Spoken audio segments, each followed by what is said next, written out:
ప్రపంచ పర్యావరణ దినోత్సవం సందర్భంగా ఆంధ్రప్రదేశ్ పర్యావరణ ముఖ చిత్రాన్ని మార్చేలా ఒక భారీ గ్రీన్ మిషన్ కు డిప్యూటీ సీఎం పవన్ కళ్యాణ్ శ్రీకారం చుట్టారు. కేవలం నినాదాలకే పరిమితం కాకుండా ప్రాక్టికల్ గా అడవులను పెంచేందుకు సరికొత్త టెక్నాలజీని, ప్రజా భాగస్వామ్యాన్ని జోడిస్తూ ఆయన తీసుకున్న ఈ నిర్ణయం ఇప్పుడు రాష్ట్ర వ్యాప్తంగా చర్చనీయాంశమైంది. ఆంధ్రప్రదేశ్ రాష్ట్ర వ్యాప్తంగా జూన్ 15వ తేదీ నాటికి ఏకంగా 2.5 కోట్ల సీడ్ బాల్స్ తయారు చేయడమే లక్ష్యంగా కూటమి ప్రభుత్వం ప్రతిష్టాత్మక వన మహోత్సవానికి భారీ ఏర్పాటు చేస్తోంది.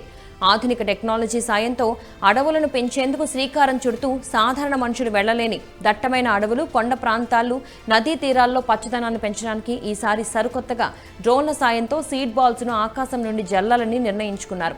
ఇందులో భాగంగా డిప్యూటీ సీఎం పవన్ కళ్యాణ్ ప్రధాని నరేంద్ర మోదీ పిలుపునకు అనుగుణంగా తన తల్లి అంజనాదేవి పేరిట మొక్కను నాటారు. ప్రతి ఒక్కరూ తమ అమ్మ పేరుతో ఒక మొక్క నాటాలి అని ఆయన వినూత్న పిలుపునిచ్చారు. ప్రసిద్ధ కొండపల్లి బొమ్మల తయారీకి అత్యంత కీలకమైన ప్రస్తుతం అంతరించిపోతున్న తెల్ల పొనికి మొక్కను నాటడం ద్వారా పర్యావరణంతో పాటు స్థానిక హస్తకళల సంరక్షణకు ప్రభుత్వం ప్రత్యేక ప్రాధాన్యత ఇస్తోంది. ఈ కార్యక్రమంలో పవన్ కళ్యాణ్ స్వయంగా విద్యార్థులతో కలిసి కింద కూర్చుని సీడ్ బాల్స్ తయారు చేస్తూ వారిలో సరికొత్త ఉత్సాహాన్ని నింపారు.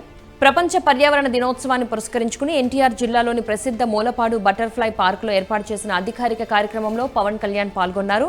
ఈ సందర్భంగా పర్యావరణాన్ని కాపాడటం అనేది ఒక ప్రభుత్వ బాధ్యత మాత్రమే కాదని, ప్రతి పౌరుడి దినచర్యలో భాగం కావాలని ఆయన ఆకాంక్షించారు. స్థానిక ఎమ్మెల్యే వసంతకృష్ణ ప్రసాద్తో పాటు పలువురు ప్రజాప్రతినిధులు, అటవీ శాఖ అధికారులు ఈ కార్యక్రమంలో పాల్గొన్నారు. ఈ సందర్భంగా పార్క్లో పవన్ కళ్యాణ్ స్వయంగా మొక్కలు నాటడమే కాకుండా పచ్చదనం పెంచడంపై ఒక సమగ్ర కార్యాచరణను ప్రకటించారు. ఈ కార్యక్రమంలో పవన్ కళ్యాణ్ కేవలం ఏదో ఒక మొక్క నాటి వదిలేకుండా ఏపీ సంస్కృతితో ముడిపడి ఉన్న తెల్ల పొనికి మొక్కను నాటడం విశేషం. ప్రపంచ ప్రఖ్యాతిగాంచిన కొండపల్లి బొమ్మల తయారీకి ఈ కర్రను మాత్రమే వాడతారు. ప్రస్తుతం ఈ రకం చెట్లు అంతరించిపోయే దశకు చేరుకోవడంతో బొమ్మల తయారీదారులు ఇబ్బందులు పడుతున్నారు. ఈ నేపథ్యంలో తన తల్లి అంజనాదేవి పేరు మీద ఈ మొక్కను నాటడం ద్వారా పవన్ ఒకే దెబ్బకు రెండు పిట్టలు అన్నట్టుగా అటు ప్రకృతి సంరక్షణను, ఇటు అంతరించిపోతున్న కొండపల్లి హస్త కళాకారుల భవిష్యత్తును కాపాడాలనే బలమైన సందేశాన్ని సమాజానికి ఇచ్చారు. పర్యావరణ సమతుల్యత దెబ్బతిని వేసవి కాలంలో ఉష్ణోగ్రతలు గరిష్ట స్థాయికి చేరుకుంటున్న తరుణంలో అత్యంత ప్రభావవంతమైన సీడ్ బాల్స్ అనే సంప్రదాయ పద్ధతిని ప్రభుత్వం తెరపైకి తెచ్చింది. మట్టి, సేంద్రియ ఎరువు, కంపోస్ట్ ను కలిపి చిన్న చిన్న ముద్దలుగా చేసి వాటి మధ్యలో చెట్ల విత్తనాలను ఉంచి ఎండబెడతారు. వీటినే సీడ్ బాల్స్ అంటారు. పవన్ కళ్యాణ్ పేర్కొన్నట్లు ప్రతి సీడ్ బాల్ కు ఒక మహావృక్షాన్ని సృష్టించగలిగే అంతర్గత శక్తి ఉంటుంది. వీటికి ప్రత్యేకంగా గుంతలు తీసి నాటాల్సిన అవసరం లేదు. మనుషులు సులభంగా వెళ్లలేని దట్టమైన అడవులు, ఎత్తైన కొండ కోనలు, నదీ తీర ప్రాంతాలను గుర్తించి ఈసారి డ్రోన్ల ద్వారా ఈ 2.5 కోట్ల విత్తనపు బంతులను పైనుంచి చల్లుతారు.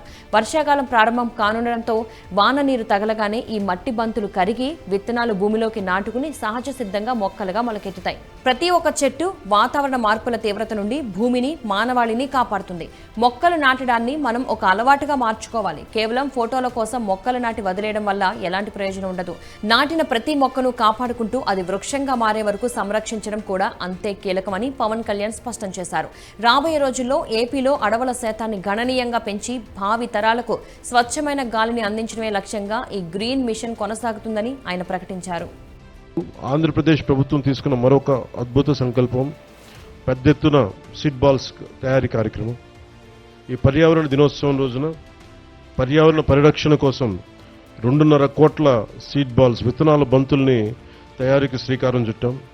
ఈ రోజును మొదలుకొని జూన్ 15 వరకు 10 రోజుల పాటు అన్ని జిల్లాల్లో ఈ సీడ్ బాల్స్ తయారీ ప్రక్రియను ప్రజల సహకారంతో ముందుకు తీసుకెళ్తాం. మనం దాన్ని పూర్తి స్థాయిలో కష్టపడలేకపోతున్నాం. దాన్ని వంతుగా మీరు చెట్లు నాటడంతో పాటు సంరక్షించడంలో కూడా కీలకమైన పాత్ర వహించాలి. ఆ చెట్టు అది దానికి మన ఆధారం లేకుండా ఎదిగే వరకు ఒక బిడ్డలాగా కాపాడుకోవాలి. మీ అందరికీ నేను అభ్యర్థిస్తూ సెలవు తీసుకున్నాను. జై భారత్ అండ్ జై హింద్.